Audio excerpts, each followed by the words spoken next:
Débutée à l'automne 2016, la première phase du chantier a consisté à sauvegarder les espèces protégées présentes dans l'emprise du projet. 141 grandes nacres ont été déplacées vers la réserve du Larvoto et 500 mètres carrés d'herbiers de Posidonie ont été transplantés. Alors la Posidonie, il faut savoir que c'est une espèce clé de voûte de la Méditerranée.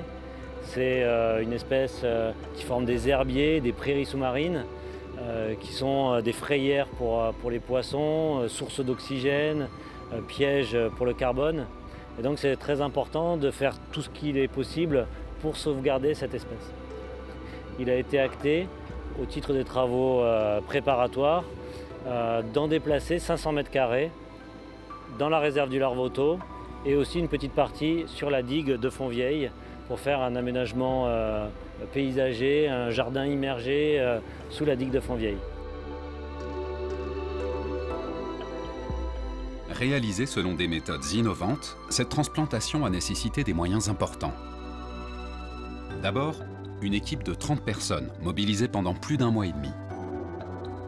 Ensuite, une barge capable de se stabiliser sur ses pieux et de se lever. Une pelle long bras de 27 mètres de long, ainsi qu'une transplanteuse capable de prélever de manière très fine les mottes de Posidonie.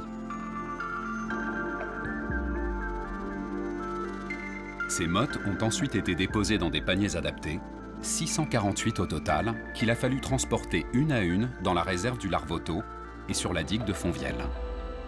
Après, il y a un suivi scientifique qui va se poursuivre pendant 10 ans, où on va étudier la dynamique de l'herbier, est-ce qu'il survit de manière satisfaisante, est-ce que la chimie du sédiment est stable.